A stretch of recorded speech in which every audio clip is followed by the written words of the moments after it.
On a ici un tableau dans lequel apparaissent des valeurs de x et leurs images par une fonction f. Donc la question ici, c'est de savoir si la fonction peut être considérée comme une fonction linéaire.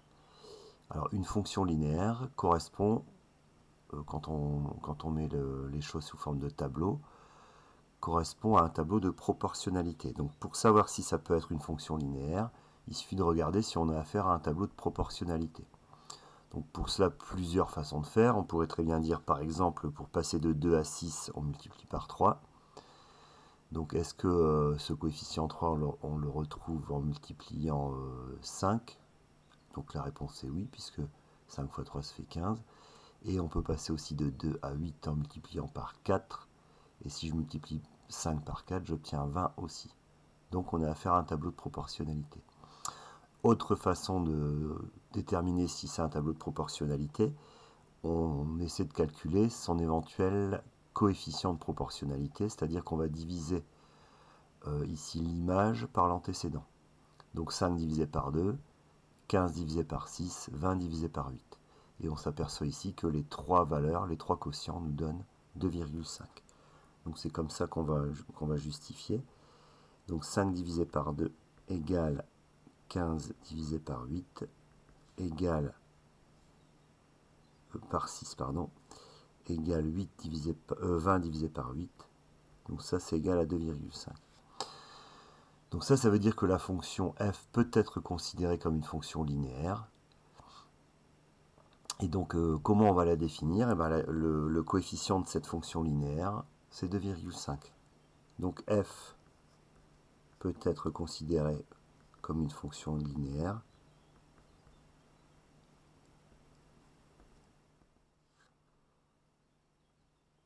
Donc comme une fonction linéaire. Et f de x égale 2,5x pour tout x. Donc ça veut dire que à chaque fois que je vais vouloir trouver l'image d'un nombre, je vais simplement le multiplier par 2,5. Donc ça veut dire en particulier que si on ajoutait des cases à ce tableau, si on a le nombre du haut, on le multiplie par 2,5 pour avoir celui du bas. Et si on a celui du bas, c'est-à-dire l'image, on va diviser par 2,5 pour avoir celui du haut, c'est-à-dire l'antécédent. Donc ça, c'est ce qu'on va voir avec les deux questions qui suivent. Quelle est l'image par f de 16? Donc là, quand on cherche l'image d'un nombre, donc on rappelle, l'image, c'est la ligne du bas, et les antécédents sont sur la ligne du haut. Donc quand on cherche l'image d'un nombre, ça veut dire que ce nombre, c'est l'antécédent. Donc là, il ne faut pas se tromper, le 16, c'est bien le nombre du haut. Donc là, on cherche f de 16. Donc là, le 16, c'est l'antécédent, on veut le résultat. Donc si on reprend ça, ou bien si on imagine qu'on met 16 dans le tableau, bon là c'est facile, hein, si on met 16 dans le tableau ici, pour passer de 8 à 16, on double. Donc pour passer de 20 à l'image de 16, on double aussi 20, ça fait 40. Autre façon de voir, on peut utiliser la formule qu'on a trouvée, donc 2,5 fois 16, ce qui nous donne 40. Donc l'image de 16 est 40. Quel est l'antécédent de 30? Donc l'antécédent de 30, c'est le nombre qui a pour image 30. Donc ça veut dire que le 30, c'est le nombre du bas. Donc là, c'est l'image.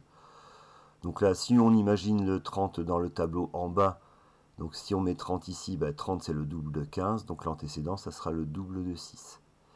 Autre façon de faire, avec la formule, on cherche le x tel que 2,5x est égal à 30. Donc ça, c'est une petite équation à résoudre. X va être égal à 30 divisé par 2,5. Donc x égale 30 divisé par 2,5. Sur ou divisé par, ce qui revient au même. Et donc ça fait 12. Donc 12 est l'antécédent de 30 par f.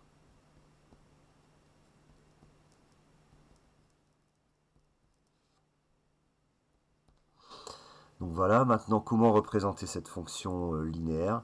Donc là, c'est tout simple, une fonction linéaire, ça correspond donc à un tableau de proportionnalité, donc c'est représenté par une droite qui passe par l'origine, forcément. Donc une droite qui passe par l'origine, comme elle passe par l'origine, on a déjà un point, et donc pour tracer une droite, il nous faut tout simplement un deuxième point. Donc ce deuxième point, bon, on va aller le chercher par exemple dans le tableau. Quand x vaut 2, f de x vaut 5. Donc ça veut dire que quand l'abscisse est égale à 2 ici, l'ordonnée est égale à 5 ici. Voilà. Et on a juste à relier ces deux points et prolonger la droite. Et on aura la représentation graphique de notre fonction linéaire. Donc qui est toujours, on rappelle, une droite qui passe par l'origine. Voilà.